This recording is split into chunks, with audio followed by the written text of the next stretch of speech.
موضوع الدرس في أحوال يوم القيامة سورة الحاقة تفسير ابن كثير. الحمد لله رب العالمين والصلاة والسلام على أشرف الأنبياء وسيد المرسلين سيدنا محمد وعلى آله وأصحابه أجمعين. اللهم صل على سيدنا محمد وعلى آل سيدنا محمد كما صليت على إبراهيم وعلى آل إبراهيم في العالمين إنك حميد مجيد. أعوذ بالله من الشيطان الرجيم. بسم الله الرحمن الرحيم. فإذا نفخ في الصور نفخة واحدة وحملت الأرض والجبال فدكتا دكة واحدة فيومئذ وقعت الواقعة وانشقت السماء فهي يومئذ واهية والملك على أرجائها ويحمل عرش ربك فوقهم يومئذ ثمانية يومئذ تعرضون لا تخفى منكم خافية. قال المؤلف والمفسر رحمه الله تعالى أدام النفع بعلومه وعلومكم في الدارين آمين إلى أن قال يقول تعالى مخبرا عن أحوال يوم القيامة وأول ذلك نفخة الفزع ثم يعقبها نفخة الصعق حين يصعق من في السماوات ومن في الأرض إلا من شاء الله ثم بعدها نفخة القيام لرب العالمين والبعث والنشور وهي هذه النفخة. وقد أكدها هاهنا بأنها واحدة لأن أمر الله لا يخالف ولا يمانع ولا يحتاج إلى تكرار ولا تأكيد. وقال الربيع هي النفخة الأخيرة والظاهر ما قلناه ولهذا قال الله تبارک و تعالی ہاہنا. اب مفسر رحمۃ اللہ علیہ ان آیات کی تفسیر فرماتے ہیں کہ اللہ پاک احوال یوم القیامت سے خبردار فرما رہے ہیں کہ جب پہلا نفخہ ہوگا تو نفخۃ الفزع ہوگا جس سے پریشانی ہوگی، اس کے بعد نفخۃ الصعق ہوگا جس میں ختم ہو جائیں گے. حین یصعق من فی السماوات من فی الارض، ہر چیز ختم ہوگی جو آسمانوں اور زمینوں میں ہے، مگر جس کو اللہ چاہے اس کو فنا نہیں ہوگی. ثم بعدها نفخۃ القیامہ، اس کے بعد سور پھونکا جائے گا تاکہ سب لوگ کھڑے ہو کے اللہ کی دربار میں پہنچیں. والبعث والنشور، تاکہ لوگ قبروں سے نکلیں اللہ تعالیٰ کے دربار میں حاضر ہوں. اب مفسر فرماتا ہے وہی هذه النفخۃ، جس نفخے کا یہاں ذکر کیا گیا یہ وہی ہے. وقد اکدها هاهنا بانها واحدۃ، اور یہاں اللہ نے یہ بھی بیان فرما دیا کہ اذا نفخ فی الصور نفخۃ واحدہ، واحدہ کی تاکید اس لیے کی گئی ورنہ تو نفخۃ الصعق بھی ہوگا، نفخۃ الفزع بھی ہوگا اور نفخۃ البعث بھی ہوگا. معنی یہ ہے کہ جب اللہ تبارک و تعالیٰ کوئی حکم فرماتے ہیں تو ان کو دوبارہ دہرانے کی ضرورت نہیں ہوتی، اور نہ ان کے حکم سے کوئی انکار کر سکتا ہے نہ اعراض کر سکتا ہے، کیونکہ جتنے احکام تکوینیہ ہوتے ہیں بس جو اللہ حکم کریں گے وہ ہر حال میں ہوگا، یہ نہیں ہو سکتا کہ اس کو کوئی روک سکے.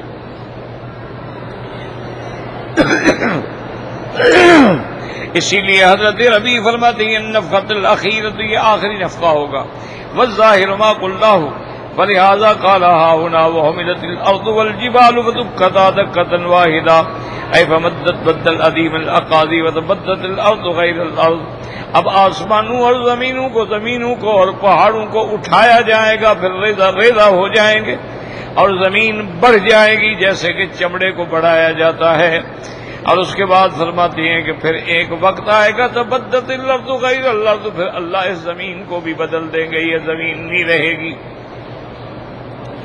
فَيَوْمَئِذٍ وَقَعَتِ الْوَاقِعَةُ، جب یہ احوال ہوں گے تو گویا قیامت ہو گئی، قامت القیامہ. وانشقت السماء فَيَوْمَئِذٍ وَاهِيَةٌ.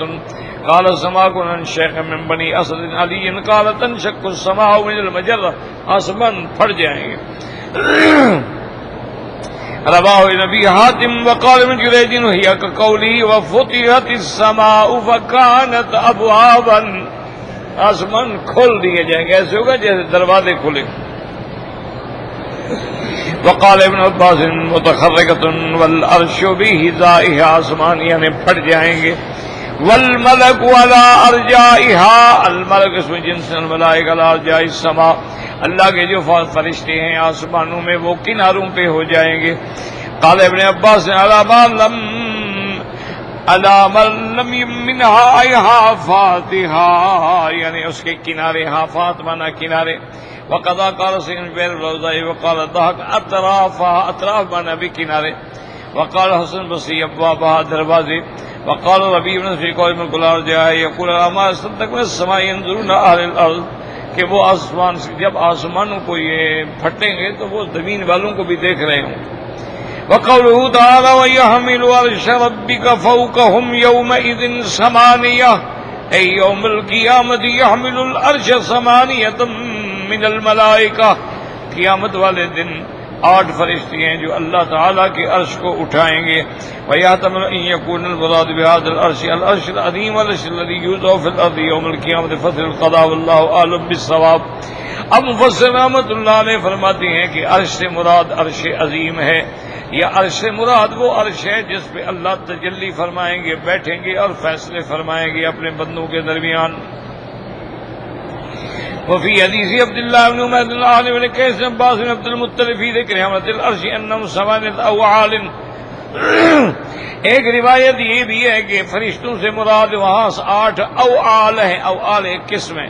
وقال النبي حدثنا ابو سعيد قال يحيى بن سعيد قال حدثنا زيد بن باب حدثني ابو السمع البصري حدثنا ابو كبير الحيي بن مرء انه سمع عبد الله بن عمرو يقول حملت العرش سمع ما بين مقادم الى مؤخر عينه مسيرة 100 عام.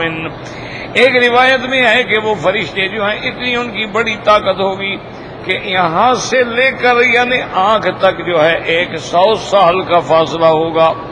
وقال ابن ابي حاتم حدثنا ابي قال كتب الي احمد بن عبد الله النسابوري قال حدثني ابي قال حدثنا ابراهيم تامان موسى بن عقبة بن محمد بن جابر رضي الله تعالى عنه قال قال رسول الله صلى الله عليه وسلم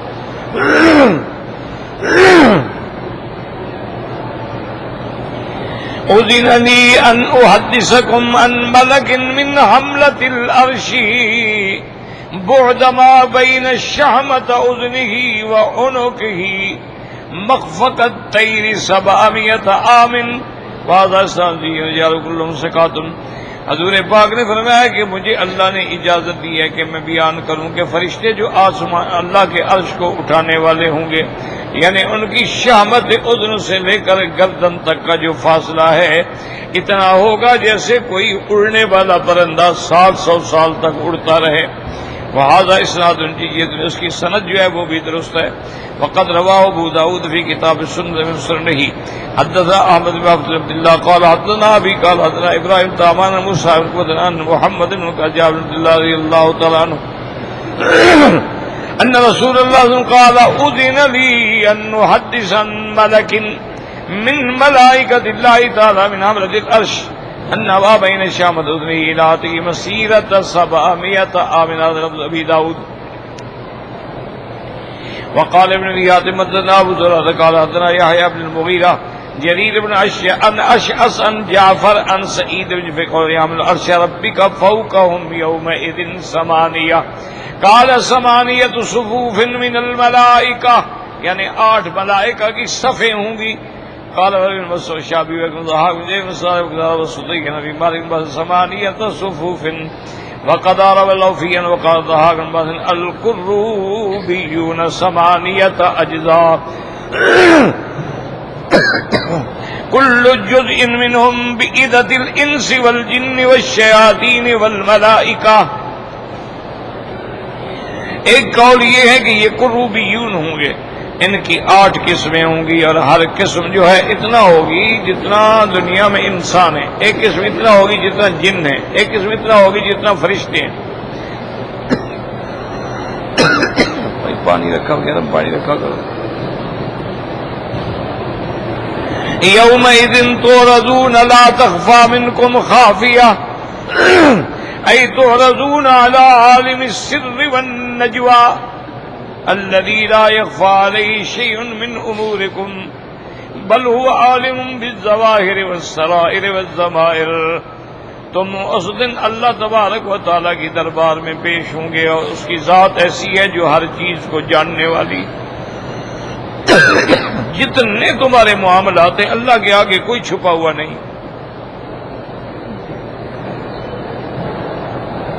جو تمہارا ظاہر ہے چھپا ہے ضمیر سب جانتے ہیں. ولہذا قال تعالیٰ تخفى منكم خافیہ. وقد قال ابن الدنیا اخبرنا اسحاق بن اسماعیل قال اخبرنا سفیان بن عیینہ عن جعفر بن برقان عن ثابت بن حجاج قال قال عمر بن الخطاب رضی اللہ تعالیٰ عنہ حاسبوا انفسکم قبل ان تحاسبوا وزنوا انفسکم قبل ان توزنوا فإنه أخف عليكم في الحساب غدا أن تحاسبوا أنفسكم اليوم وتزنوا للأرض الأكبر يومئذ تعرضون لا تخفى منكم خافية. حضرت عمر بن الخطاب رضی اللہ تعالیٰ عنہ فرماتے ہیں کہ اے لوگو اپنا حساب خود کر لو اس دن سے پہلے کہ جس دن حساب ہوگا ابھی حساب کر لیں. اپنے اعمال کا وزن خود کر لیں اس دن سے کہ جب وزن ہوگا، جب اس درگاہ میں اللہ کے پیش ہوں گے جس کے آگے کچھ چھپا ہوا نہیں ہوگا. وقال الامام احمد حدثنا وکیع قال حدثنا علی بن رفاعۃ عن ابی موسیٰ قال قال رسول اللہ قال قال رسول يعرض الناس يوم القيامة 3 عرضات فأما عرضتان فجدال ومآذير وأما الثالثة فعند ذلك تطير الصحف في الأيدي فآخذ بيمينه وآخذ بشماله. اس حدیث مبارک میں آتا ہے کہ حضور پاک نے فرمایا کہ قیامت کے دن 3 پیشیاں ہوں گی. 2 پیشیاں تو ایسے ہوں گی جس میں سوال و جواب ہوں گے اور بندے عذر پیش کریں گے، اور تیسری وہ ہوگی کہ جب صحائف اعمال اڑیں گے اور ہر بندے کو ملیں گے، ایمان والوں کو دائیں ہاتھ میں اور کافروں کو بائیں ہاتھ میں. رواه ماجه عن ابي بكر بن شيبة وكيع به وقد رواه الترمذي عن ابي قريب وكيع علي بن علي الحسن عن ابي هريرة به وقد رواه ابن مسلم بن حبان ابن حیان ان مروان الاصغر نبی بن عبد الله قال يرد الناس يوم 3 عرضات عرضتان وهذه خصومات والعرضة الثالثة تطير الصحف في الأيدي فآخذ بيمينه وآخذ بشماله. رواه سعيد بن ابي هريرة عن قتادة مرسلا مثله.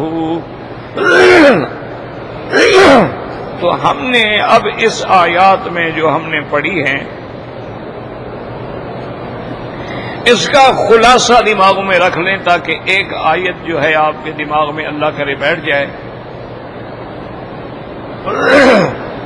اور جب اللہ کے قرآن کی ایک آیت بھی صحیح معنوں میں سمجھ آ جائے تو اللہ کا شکر ادا کریں. کیوں؟ یہ کلام الہی ہے، یہ سر الہی ہے، یہ علم اعظم ہے اور یہ اسم اعظم ہے. کیوں؟ جس کو قرآن کا علم ہوگا تو اسم اعظم بھی تو قرآن میں ہے نا، تو گویا اس کے پاس اسم اعظم بھی ہے. تو اللہ کے قرآن کو سمجھنے کے لیے یہ ضرورت ہوتی ہے کہ آدمی پوری توجہ کے ساتھ اللہ کے قرآن کی آیات کے اندر اپنا دماغ، اپنا خیالات، ہر چیز اس میں. اب اس کا خلاصہ یہ ہے کہ ایک تو یہ سمجھ لیں کہ قیامت کے آنے کے وقت میں سور پھونکا جائے گا، یہ حق ہے، اس کا انکار کفر ہے. اب ہمیں اس جھگڑے میں نہیں پڑنا چاہیے، بس وہی بات جو قرآن میں ہے کہ سور پھونکا جائے گا. حضور پاک نے فرمایا سور کیا ہے؟ بھی ایک کرن ہے، اللہ کا فرشتہ مامور ہے، اللہ کا حکم ہوگا تو وہ پھونک مارے. اور یہ بھی معلوم ہو گیا کہ جب سور پھونکا جائے گا تو نظام عالم جو ہے وہ درہم برہم ہو جائے گا. جس کو اللہ چاہیں گے وہ اس کے بعد بھی بچے رہیں گے. جیسے میں نے عرض کیا تھا نا کہ ہر چیز پہ فنا آ جائے گی، لیکن جنت تو فنا نہیں ہوگی. اللہ کے عرش ہے، حور عین ہیں، غلمان ہیں، نعیم جنت ہیں، جہنم ہے، ان پہ تو فنا نہیں آئے گی.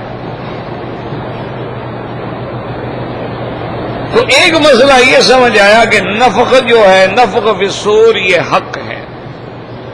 دوسرا مسئلہ یہ سمجھ آیا کہ نفخہ دو ہوں گے، ایک ہوگا جس میں سب کچھ ختم، دوسرا ہوگا جس میں سب کھڑے ہو جائیں.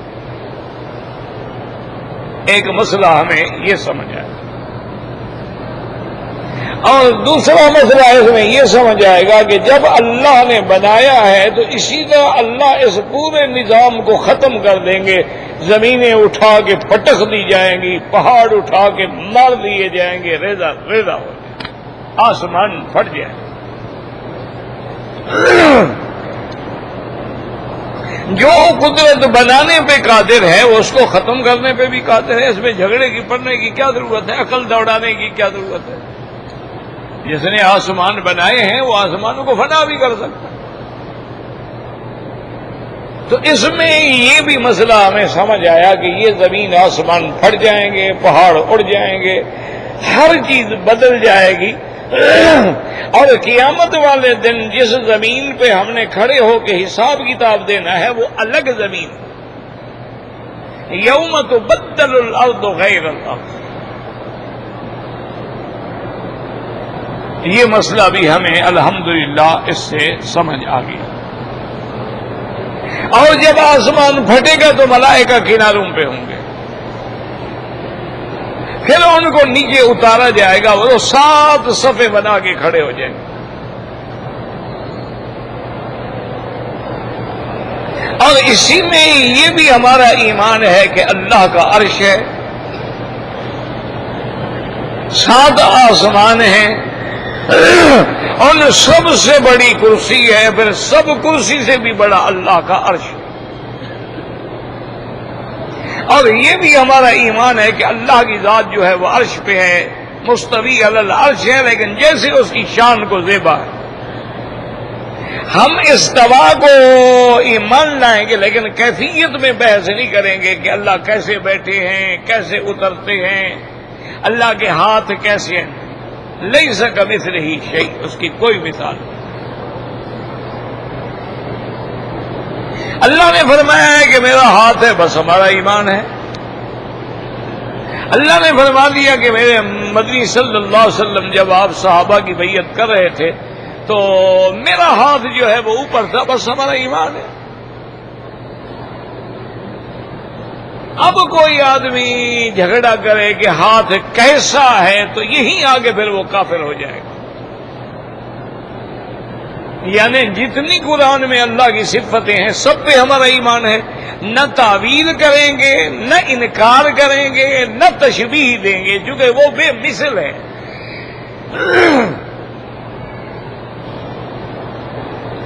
اس کی ذات بھی بے مثل ہے اور اس کی صفات بھی بے مثل ہے.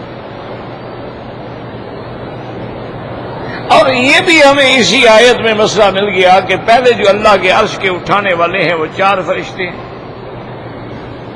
ان کو حملۃ العرش، قرآن نے خود ان کا نام لیا ہے حملۃ العرش.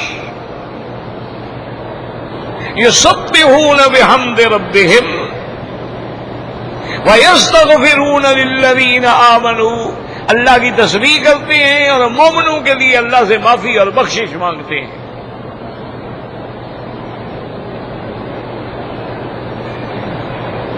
اور اسی طرح پھر قیامت کا جب دن ہوگا تو اللہ کے عرش کو اٹھانے والے 8 فرشتے. اب ہمیں تفاصیل میں جانے کی ضرورت نہیں ہے کہ وہ 8 صفیں ہوں گی یا اوال ہوں گے یا ان کا طول و عرض کیا ہوگا. بس اللہ نے جو قرآن میں فرما دیا آمنا وصدقنا، ہمارا ایمان ہے، بس بات ختم. اب بھی تو ہم نے فرشتوں کو نہیں دیکھا ہے نا کہ ہمارا ایمان ہے. آمنت باللہ و ملائکتہ وکتبہ ورسلہ. سب سے پہلے تو اللہ کے بعد ملائکہ کا ذکر ہے، کیونکہ فرشتے ہی قرآن لائیں گے، فرشتے ہی اللہ کا حکم لائیں گے. تو اس لیے ہمارا ایمان ہے کہ اب 4 فرشتے ہیں، قیامت کے دن 8 فرشتے، اور اللہ تعالیٰ کی ذات جو ہے وہ عرش پہ مستوی ہے، لیکن جیسے اس کی شان کو زیبا ہے، یعنی الاستواء معلوم والکیف مجہول، جیسے کہ امام مالک رحمت اللہ علیہ نے فرمایا۔ اور اسی طرح یہ بھی ہمیں یعنی اسی آیت سے محفوظ ہو گیا کہ جب ہم قیامت میں اللہ کے دربار میں پیش ہوں گے، یومئذ تعرضون، اللہ کے آگے کوئی چیز چھپی ہوئی نہیں ہوگی۔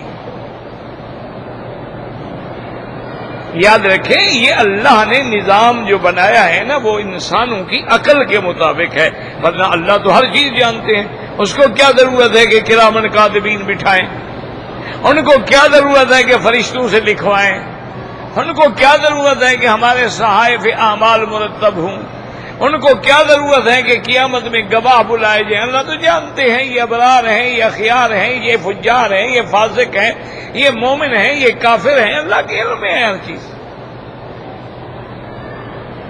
لیکن اللہ نے نظام ایسا رکھا ہے کہ باقاعدہ کرامن کاتبین یعلمون ما تفعلون،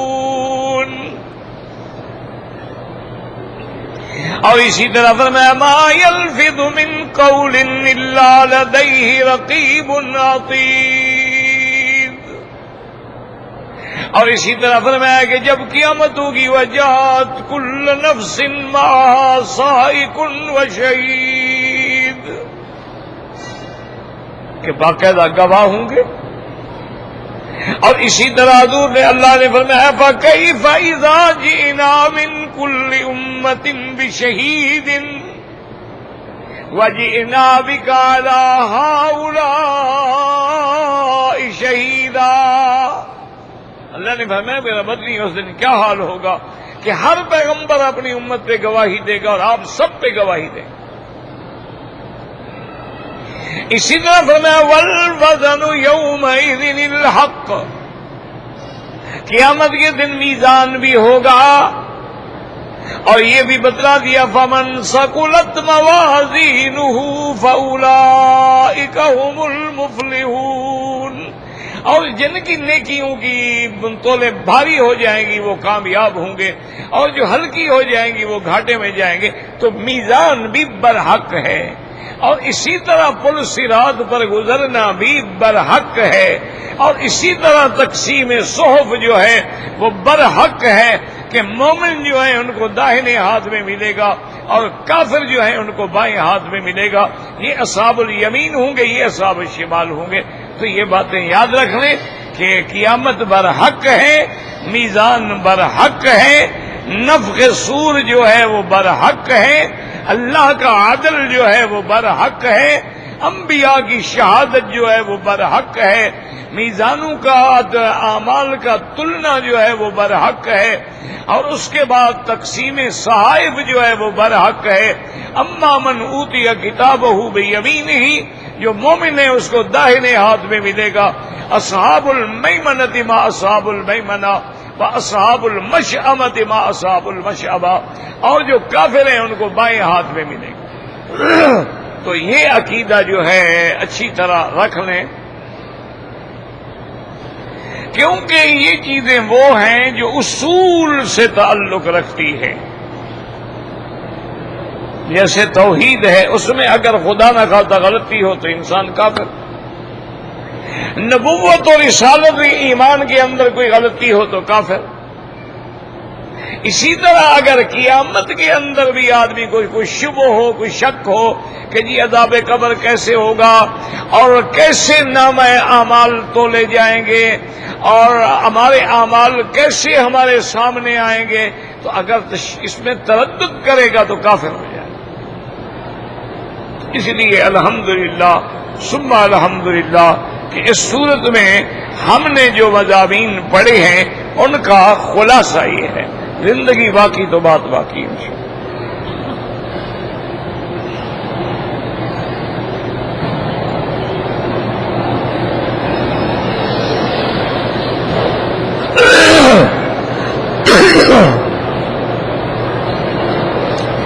کہتے جی کہ بعد لوگ جو عمرے اور حج پہ آتے ہیں تو لوگوں کو جمع کرتے ہیں اور محفل کراتے ہیں اور کھانے تقسیم، یہ ساری بدعات ہیں۔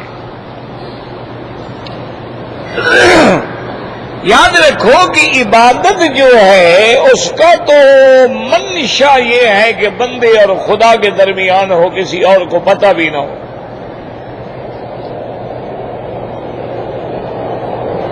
اس میں ریا نہ ہو، اس میں دکھلاوا نہ ہو۔ اسی لیے حدیث صحیح میں آتا ہے قیامت والے دن اللہ کے دربار میں قاری قرآن پیش ہوں گے۔ اللہ فرمائے گا ہاں میں نے جو تمہیں قرآن پاک دیا تھا، میں نے اتنی بڑی نعمت تمہارے سینے میں رکھی، تم نے کیا؟ یا اللہ میں نے تو ساری زندگی قرآن پڑھایا۔ اللہ فرمائے گا تم نے اس لیے پڑھایا کہ لوگ تیری تعریف کریں، وہ بدلہ تمہیں مل گیا، میرے پاس کوئی بدلہ نہیں ہے۔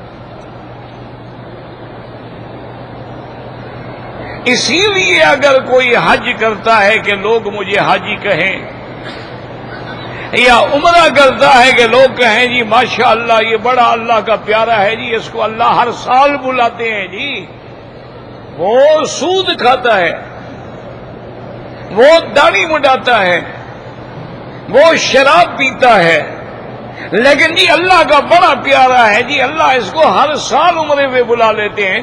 تو ابو جہل تو ہمیشہ یہاں رہتا تھا، وہ بھی اللہ کا پیارا تھا، تم کو تو بلاتے ہیں نا، وہ تو رہتا بھی یہی تھا، پیدا بھی یہی ہوا۔ ابھی لہب تھا، عتبہ عتیبہ تھا، شیبہ تھا، ربیعہ تھا، یہ جتنے کافر تھے مکے کے کہاں پیدا ہوئے؟ یہ جتنے دشمنان اسلام ہیں اور دشمنان محمد مدنی ہیں، یہ سارے مکے کی پیداوار ہیں، ان کو تو گھٹی بھی زمزم سے لگی۔ تو میرا بھائی یہ باتیں کرنا جو ہے یہ زیب نہیں دیتا ہے۔ کتنے لوگ ہیں جو آتے ہیں اور جیسے آتے ہیں خالی واپس چلے جاتے ہیں، اور کتنے لوگ ہیں جن کی اللہ حاضری کو منظور فرما لیتے ہیں۔ تو آپ اس یقین سے عبادت کریں، لیکن شہرت نہ کریں، پھول ڈالو اور فلاں ڈالو اور فلاں ڈالو اور فلاں ڈالو، یہ ساری چیزیں جو ہیں یہ ریا میں داخل ہیں، اور اس کا اسلام سے، شریعت دین محمد عربی سے کوئی واسطہ نہیں۔ بس ویسے کسی دوست نے کہہ دیا ابھی مبارک ہو، اللہ نے تمہیں عمرہ نصیب کیا ہے، کوئی بات نہیں، لیکن یہ تو نہیں نا کہ ہم خود انتظام کریں کہ لوگ آگے ہمیں مبارک دیں۔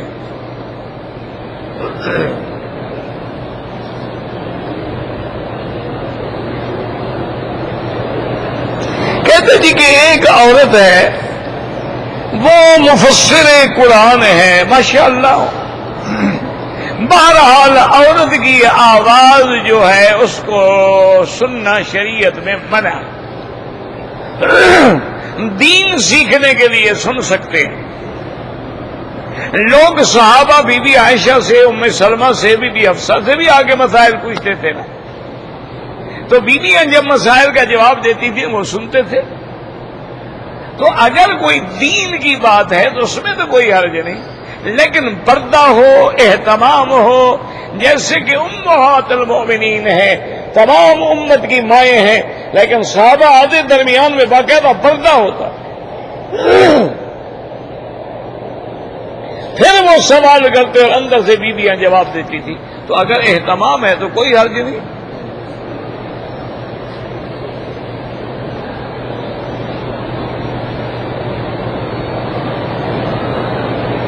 کہتے جی کہ صحابہ کرام کو کافر کہنے سے آدمی کافر نہیں ہوتا، بات یہ ہے کہ اس کو یوں سمجھا کرو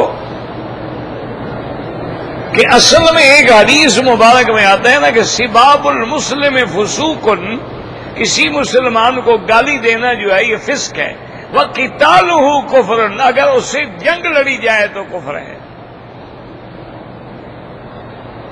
لیکن ایک موٹی بات یاد رکھو کہ جو قرآن کی سارے قرآن کو مانے اور ایک آیت کو نہ مانے وہ مسلمان ہے یا کافر ہے؟ ہاں جی، اس میں کسی مفتی کی ضرورت نہیں، میں تو خیر مفتی بھی نہیں، آپ ماشاءاللہ آپ کو بھی اللہ نے عقل دیا ہے بھئی، قرآن شریف سارا برحق ہے کہ نہیں؟ اگر سارا قرآن وہ کہے میں مانتا ہوں، لیکن جناب میں جیسے آج کل لوگ ہیں وہ کہتے ہیں جی قرآن برحق ہے، لیکن یہ رجم جو ہے نا جی، پتھر مار مار کے مار دو، یہ تو جنگلی قانون ہے، یہ ہم نہیں مانتے۔ یا اگر ہاتھ کاٹ دیا جائے وہ کہتے ہیں جناب یہ کو بات ہے کہ بندے کا ہاتھ ہی کاٹ دو، وہ کہتے ہیں جی یہ ہم نہیں مانتے۔ وہ کہتی ہے کہ جی عورت اگر زنا کرے تو اس کو جناب درے مارے جائیں اور کوڑے مارے جائیں، وہ کہتا ہے عجیب بات ہے جی، یہ تو پھر جنگل کی قانون ہو گیا، اس زمانے میں ہوتا ہوگا، اب تو پڑھی لکھی عورتیں ہیں، ان کو ہم جناب پکڑیں اور ان کو درے ماریں اور ان کو کوڑے ماریں، یہ کیا قانون ہے؟ تو یاد رکھو انا للہ و انا الیہ راجعون۔ اچھا تمہارا قانون بھی تو یہ کہتا ہے نا کہ اگر کسی نے عورت سے زنا کیا ہے تو، یا عورت نے کوئی جرم کیا ہے تو اس کو اور مرد کو پکڑ کے جیل بھیجا جائے گا۔ اب جب تم جیل میں بھیجتے ہو، جو کچھ جیل میں ہوتا ہے کیا تم اندھے ہو؟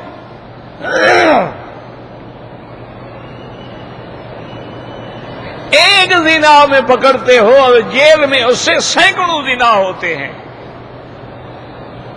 جو کوئی خوبصورت لڑکی قیدی ہو شام کو افسر رات کو نکال لیتے ہیں، اور جو درمیانہ مال ہو وہ درمیانہ افسر، جو گری پڑی ہو وہ سپاہی کے کام، جو اور سے گئی گزری ہو وہ قیدی جو ہے پرانے ان کے کام آ جاتی ہے۔ یعنی وہ سارے جرائم کرنے کے لیے تیار ہے۔ اسلام کا قانون سخت ہے۔ اللہ کے بندے، اسلام یہ کہتا ہے ایک دفعہ دے سزا دے کے نمونہ بنا دو کہ پھر جرم ہی نہ ہو۔ ہمیں دیکھو نا، انگلی میں کینسر ہو جائے کاٹ دو۔ اسی لیے اسلام کہتا ہے کہ شادی کے بعد اگر اس نے زنا کیا ہے، اب اتنا بڑا جرم ہے کہ اس زمین پہ اس کو زندہ رہنے کا کوئی حق نہیں، پتھر مار مار کے مار دو۔ ایک کو جو رجم کرو گے تو سارے مسلمانوں کی بیٹیوں کی عزت بچ جائے گی۔ ایک چور کا ہاتھ کٹے گا تو ساری دنیا کا مال بچ جائے گا۔ جب تمہارا ہاتھ اتنا لمبا ہو گیا ہے کہ لوگوں کے جیب میں چلا جاتا ہے تو اس کو چھوٹا کرو۔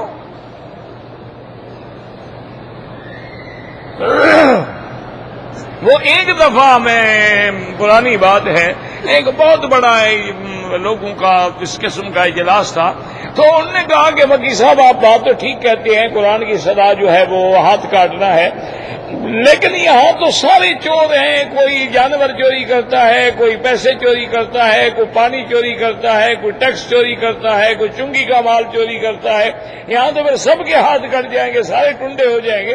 میں نے کہا جناب آپ کو غلط فہمی ہے، اگر ایک درخت پہ 1000 پرندہ بیٹھا ہو، ایک کو بندوق مار کے ہم اڑا دیں تو باقی، انہوں نے کہا باقی اڑ جائیں گے۔ میں نے کہا ایک کا ہاتھ کاٹو، چور باقی اڑ جائیں گے، وہ رہیں گے ہی نہیں۔ یہاں آپ کو سارے ٹنڈے نظر آتے ہیں۔ یہ اسی اسلام کے قانون کی برکت ہے نا کہ تیری عورتیں رات کو حرم میں علیحدہ سو رہی ہیں۔ یہ اسی قانون اسلام کی برکت ہے نا کہ چاند جیسی خوبصورت عورتیں رات کو دن کو آ رہی ہیں، جا رہی ہیں، محلے میں ہوٹل میں، خود بے حیا نہ ہو اس کو کوئی چھیڑ نہیں سکتا۔ ہاں ایک خود بے حیا ہو اس کا کیا علاج ہے؟ اس کا تو پھر دنیا میں اس کی عزت کا تو کوئی محافظ نہیں ہو سکتا ہے۔ تو اس لیے یاد رکھو کہ قرآن کی، اچھا ایک آدمی کہ سارا قرآن مانتا ہوں، لیکن یہ سود والا مسئلہ جو ہے نا جی، یہ تو کافروں کے زمانے میں تھا کہ بھئی سود در سود نہیں لینا چاہیے۔ کافروں کے زمانے میں تھا کہ ساہوکار جو ہے وہ غریبوں سے سود لیتے تھے۔ اب تو بینک دیتا بھی ہے لیتا بھی ہے، یہ تو تجارت ہے، یہ تو سود نہیں ہے۔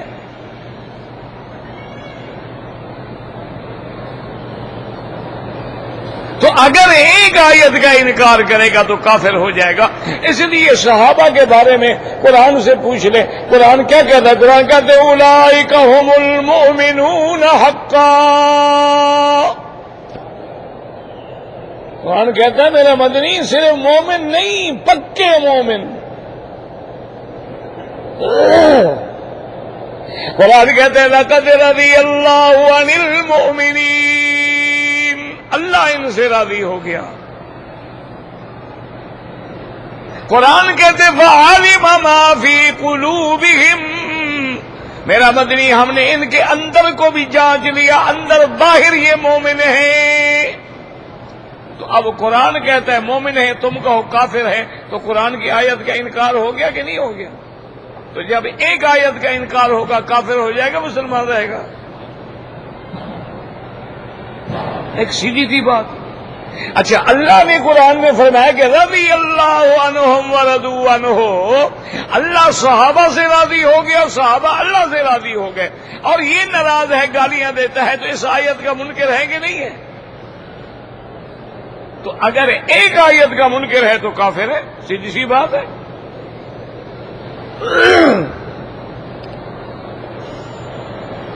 کہتے جی کہ مولوی احمد رضا بریلوی اچھے خاصے عالم تھے, اس میں تو کوئی شک نہیں, وہ عالم تھا, مولوی تھا, اور ٹھیک ٹھاک مفتی تھا, لیکن بدقسمتی سے پٹڑی سے اتر گیا, سنت کے بجائے بدعت میں آ گیا. اس کے علم کا تو کوئی انکار نہیں. معتزلہ ہیں, اب جہمیہ ہیں, کرامیہ ہیں, قدریہ ہیں, مشبہہ ہیں, خوارج ہیں, روافض ہیں, نواصب ہیں, ان میں اتنے بڑے بڑے علماء ہیں, ان کے علم کو دیکھنے لگو تو ٹوپیاں گر جائیں, لیکن کافر ہو گئے. اس میں کیا ہے؟ یہ تو اللہ کے ہاتھ میں ہے نا کہ اللہ ہمیں ہدایت پہ رکھے. بڑے بڑے علماء جو ہیں, بڑے بڑے علماء, بڑے بڑے علم والے, اب دیکھیں کتنے بڑے علماء ہیں جو صدیق کی صداقت کے منکر ہو گئے, قرآن پاک کی محفوظیت کے منکر ہو گئے کہ جی 3 صحابہ نے جمع کیا, اس کو تو ہم نہیں مانتے. کتنے بڑے بڑے علماء ہیں جو سیدہ عائشہ کی عزت و عصمت کے منکر ہو گئے. کتنے بڑے بڑے خوارج میں علماء ہیں جو حضرت علی کو مسلمان بھی نہیں مانتے. کتنے بڑے بڑے اہل علم ہیں جو قادیانی بن گئے. کتنے بڑے بڑے اہل علم ہیں جنہوں نے اللہ کے دین کے اندر تبدیلیاں کر ڈالی. تو اس لیے جہاں تک مولوی ہونے کا تعلق ہے, وہ مولوی تھا, بالکل تھا, عالم تھا, مولوی تھا, بس بدقسمتی ہے بیچارے کی, اللہ عالم ضد میں آ گیا, اللہ عالم کوئی انگریز کے چال میں آ گیا, دھوکے میں آ گیا. انسان ہے نا, کوئی پتہ تو نہیں لگتا نا بندے کا. اسی لیے ہمیشہ حضور دعا مانگتے تھے کہ یا مقلب القلوب والابصار ثبت قلوبنا علی دینک, یا اللہ ہمارے دلوں کو اپنے دین پہ ثابت قدم رکھنا, کیوں کوئی پتہ نہیں کس وقت بھٹک جائے. باقی آپ نے پوچھا ہے کہ مودودی صاحب جو ہیں وہ اہل سنت تھے, بالکل اہل سنت تھے, لیکن وہ فوت ہو گئے. مناسب یہ ہے کہ ان کی ذات پہ بحث نہ کریں. جو لوگ فوت ہو گئے ان کا معاملہ اللہ کے سپرد ہے, ورنہ ان سے بھی ایسی غلطیاں ہوئی ہیں, ایسی غلطیاں ہوئی ہیں, اللہ معاف فرمائے, جس کا اسلام کو نقصان ہوا. صحابہ کے موضوع پہ بھی ان سے غلطیاں ہوئی, حضرت عثمان کے بارے میں بھی ان سے غلطیاں ہوئی ہیں, حضرت عیسیٰ علیہ السلام کے رفع کے بارے میں بھی غلطیاں ہوئی ہیں, دجال کے بارے میں بھی غلطیاں ہوئی ہیں. تو یہ انسان ہیں, اللہ معاف فرما دے. وہ فوت ہو گئے, اللہ کی طرف چلے گئے. لا تذکروا موتاکم الا بخیر, کسی مرنے والے کا ذکر بھلائی سے کیا کرو, برائی سے نہ کیا.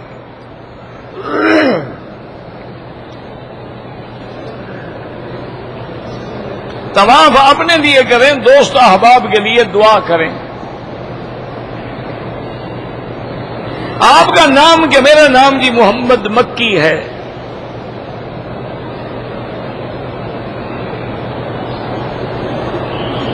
اگر عصر کی نماز کے بعد میں نے طواف کیا لیکن 2 رکعت نہیں پڑھے، حنفی مسلک میں تو ویسے بھی مغرب کے بعد پڑھنے چاہیے.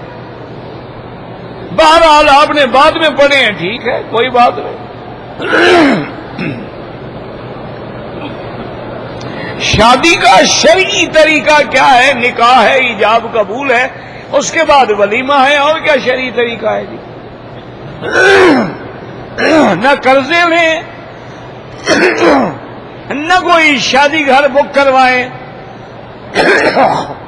چند احباب کو بلا کے مسجد میں نکاح کر لیں، کوئی کھجوریں وغیرہ تقسیم کر دیں، اور بیوی والے جو ہے بچی والے بیوی تیرے گھر میں پہنچا دیں. 1 دن 2 دن کے بعد دعوت ولیمہ کر دو، بس شادی ہو گئی. ایک شادی تو حضور پاک نے یہ بھی کی ہے، آپ نے صحابہ کو حکم دیا کہ آج تمہارے گھروں میں جو کھانا پکے وہ سب لے آؤ. سارے صحابہ لے آئے، کچھ لے آیا، کچھ لے آیا، کھا لیا. فرمایا میری شادی کا کھانا ہو گیا. اس طرح بھی شادی ہو. یہ تو آج کل دکھلاوا ہے نا جی، کہ ماں باپ اگر لڑکی کی شادی ہو جہیز دے دیتے مر جاتے ہیں، لڑکے کی شادی ہو تو پھر ان کے نخرے پورے کرتے کرتے مر جاتے ہیں. میاں بیوی ہنی مون بنا رہے ہوتے ہیں اور ماں باپ بیٹھے ماتم کر رہے ہوتے ہیں کہ قرضے کیسے دیں گے. یہ کیا شادی؟ یہ تو عذاب ہے، شادی تھوڑی ہے. وکالت کا پیچھا بالکل جائز ہے، لیکن آپ ظالم کا مقدمہ نہ لڑیں، مظلوم کا مقدمہ لڑیں.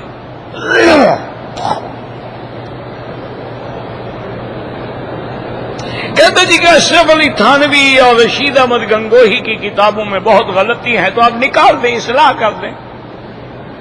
اچھی بات ہے کہ جہاں جہاں انہوں نے غلطی کی ہے آپ کتاب لکھ کے ان کی اصلاح کر دیں.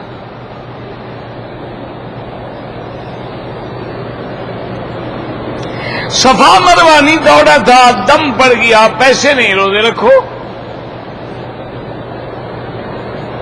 قادیانی کو قتل کرنا ہمیں تھوڑا حکم ہے کہ ہم قتل کر دیں، حکومت اسلام کرے گی. ماں اور باپ کے پاؤں پہ ہاتھ رکھ سکتے ہیں، تو رواج ہے، کوئی شریعت کا حکم تھوڑا ہے کہ ہاتھ پاؤں پہ رکھو، بات بالکل نہ مانو. بات بیوی کی پاؤں پہ ہاتھ رکھنے کے لیے حاضر ہے.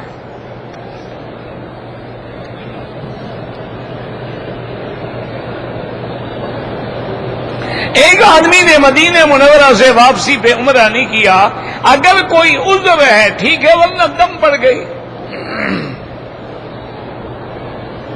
مکے پہنچ کے خیال آیا کہ میں نے غلطی کی، اب اگر مسجد عائشہ سے عمرہ کرے گا دم بھی دینی پڑے گی.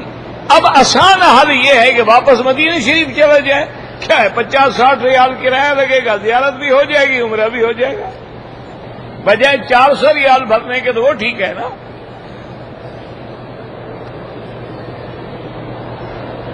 نظرت النعیم کا معنی یہ ہے کہ اللہ کی نعمتوں کی وجہ سے نعمتوں کا اثر ان کے چہروں پہ ظاہر ہو. دیکھو نا، خوشی ہو تو بندے کا چہرہ چمک رہا ہوتا ہے، غم ہو تو ایسے بیٹھا ہوتا ہے.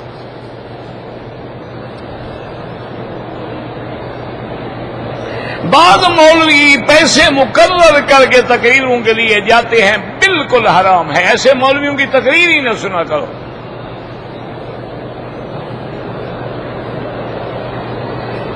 میں نے دادے کے نام پہ عمرہ کیا تھا، بال تھوڑے کٹوائے تھے، ماشاءاللہ دادے کا تھا نا، جان چھڑوانی تھی نا تم نے. اب دم بھی ادا کرو دادے کے لیے انشاءاللہ.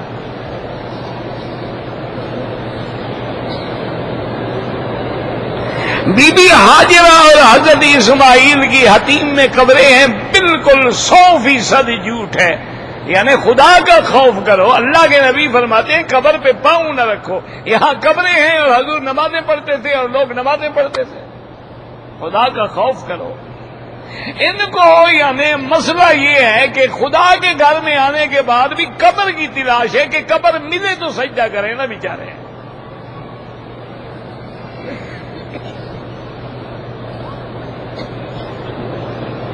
اگر کوئی آدمی گندم ذخیرہ کر لیتا ہے اور لوگوں کو ضرورت ہے تو ذخیرہ کرنا حرام ہے.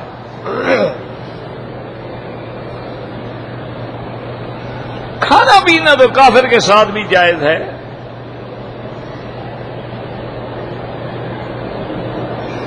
میں ساری نماز جماعت ادا کرتا ہوں، صبح کی نماز جو ہے سو جاتا ہوں، ماشاءاللہ ماشاءاللہ، اب چاروں کا کوئی فائدہ نہیں، باقی چار بھی ختم. جب ایک نماز چھوڑنے والا کافر ہو گیا تو باقی چار نمازوں کا کیا فائدہ ہوا؟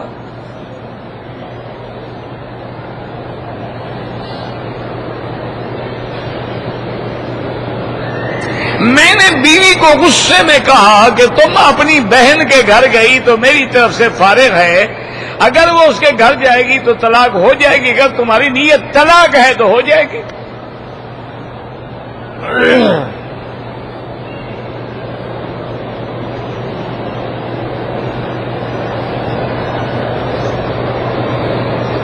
ایک آدمی ہمارے ساتھ عمرے میں آیا ہے، وہ گالیاں نکالتا ہے، انا للہ و انا الیہ راجعون. گالی نکالنا منافق کی علامت ہے، مسلمان کی علامت ہی نہیں ہے. المؤمن لا يكون فاحشا ولا متفحشا ولا بذی.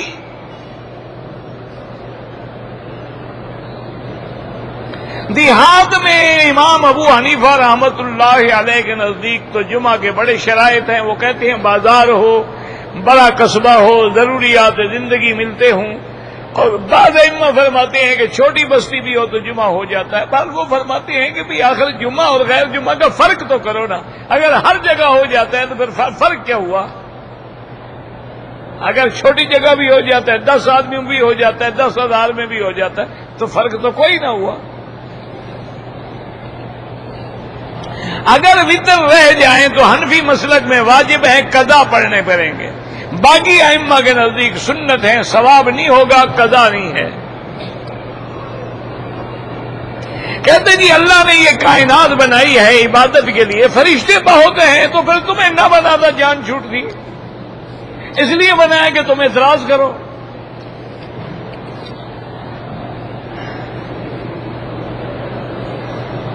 ایک مشت داڑھی رکھنا ضروری ہے. اسلام میں داڑھی واجب ہے، کٹانے والا فاسق فاجر ہے. دوران طواف سبحان اللہ والحمدللہ لا الہ الا اللہ اللہ اکبر وللہ الحمد، یہ سب سے افضل ذکر ہے.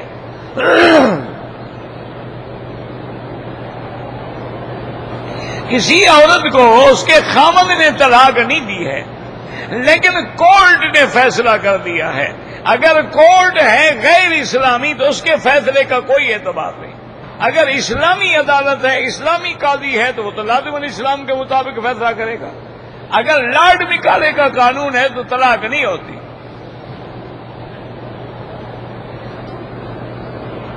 کفن کا کپڑا زمزم سے دھونا بدعت ہے، نہ حضور سے ثابت ہے نہ صحابہ سے ثابت ہے.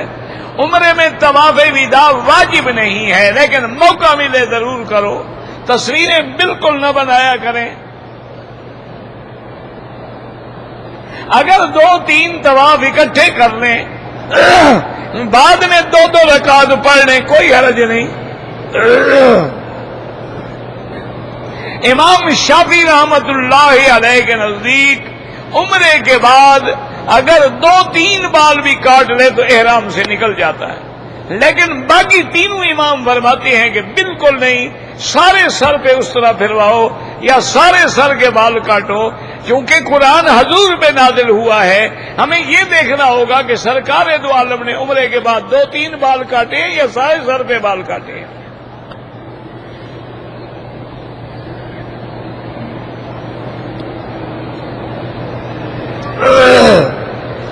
بالکل اگر سونا ہے یا سونے کے برابر رقم ہے زکوٰۃ دینی پڑے گی.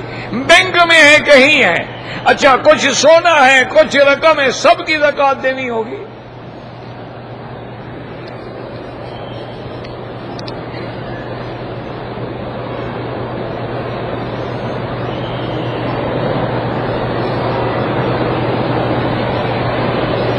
کہتے ہیں جی کہ اللہ نے جب ارواح کو پیدا کیا تو روح نے کہتی ہے کہ جتنی دفعہ کہا کہ تو میرا رب ہے، تو میرا رب ہے، تو میرا رب ہے، اتنی دفعہ حج کرے گا۔ یہ بالکل جھوٹ ہے، وہ تو صرف قرآن الستو بربکم قالوا بلا، بس یہ لوگ خود مسئلے گھڑتے ہیں نا ماشاءاللہ۔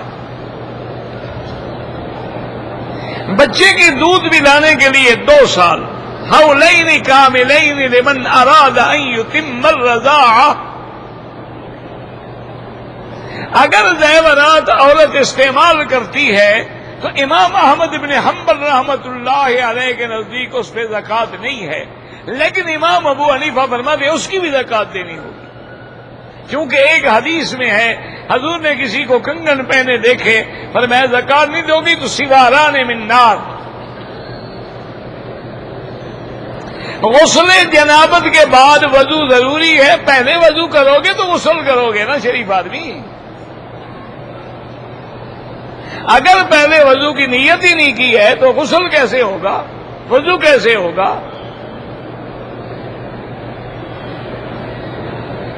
اگر 5 تولے سونا ہے، 4-4.5 لاکھ روپیہ، تو ساری کی قیمت لگا کے زکوٰۃ دے گا۔ یہ تھوڑا ہے کہ سونا چونکہ کم ہے زکوٰۃ نہیں ہے، 4 لاکھ جو ادھر موجود ہے۔ رکن یمانی پہ بوسہ دینا نہیں ہے، ہاتھ لگانا سنت ہے۔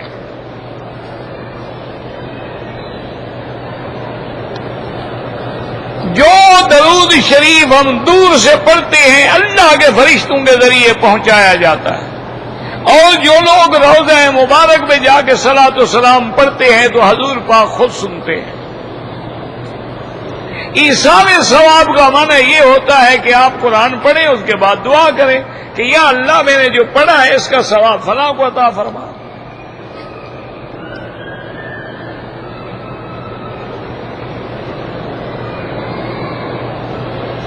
میں نے گاڑی نکوالی ہے، اس میں میں اپنا خاص نمبر لگوانا چاہتا ہوں، یہ تمہارا شوق ہے، اس میں شریعت کا کیا ہے؟ وہ پیسے تاکہ کسی نہ کسی طرح تو نکلیں اللہ کے راستے میں، تو تم نکالتے نہیں ہو، تو لہذا نمبر 1 پہ نکل جائیں گے نا انشاءاللہ، کبھی کزن پہ نکل جائیں گے، پیسے نے تو جانا ہے نا۔ بہتر یہ ہے کہ نمبر 1 کے بجائے خیرات کر دو تاکہ اللہ تمہیں بلاؤں سے محفوظ رکھے۔ صدقہ جو ہے اللہ کے غضب کو بھی ٹھنڈا کر دیتا ہے۔ اللہم صلی علی سیدنا محمد وعلی آل سیدنا محمد کما صلیت علی ابراہیم وعلی آل ابراہیم فی العالمین انک حمید مجید۔ یا حی یا قیوم یا ذا الجلال والاکرام یا ذا الجلال والاکرام یا ذا الجلال والاکرام۔ اللہم سلمنا ولا تسلمنا وامنحنا ولا تمتحنا، اللہم اکرمنا ولا تہنا، اللہم زدنا ولا تنقصنا، اللہم اعطنا ولا تحرمنا، اللہم آثرنا ولا تؤثر علینا، اللہم اجعلنا فی زمانک و امانک و احسانک، اللہم اصرف عنا وعن اہلنا اولادنا اخواننا اموالنا کید الکائدین وحقد الحاقدین وحسد الحاسدین ومکر الماکرین وسحر الساحرین وظلم الظالمین۔ یا اللہ بیماروں کو شفا عطا فرما، یا اللہ ہماری بیماریاں پریشانیاں سب اپنی رحمت سے دور فرما، یا اللہ بے دینوں کو دین عطا فرما، یا اللہ بے حیاؤں کو حیا عطا فرما، بے اولادوں کو اولاد عطا فرما، جن کی اولاد ہیں ان کو صالح بنا، جن کے گھروں میں بچیاں ہیں ان کو خیر کے رشتے نصیب فرما، بے روزگاروں کو روزگار عطا فرما، یا اللہ ہمیں مانگنا نہیں آتا بغیر مانگے عطا فرما، یا اللہ عالم اسلام کی حفاظت فرما، حرمین الشریفین اور بلد الامین کو قیامت تک ہر فتنے سے محفوظ فرما، یا اللہ جتنے بلاد اسلامیہ ہیں یا اللہ ان میں مسلمانوں کی جان مال آبرو عزت کی حفاظت فرما۔ ربنا تقبل منا انك انت السميع العليم وتب علينا انك انت التواب الرحيم۔ صلی اللہ تعالی علی خیر خلقہ سیدنا محمد وعلی آلہ وصحبہ اجمعین۔ اللهم صل على سيدنا محمد وعلى آل سيدنا محمد كما صليت على إبراهيم وعلى آل إبراهيم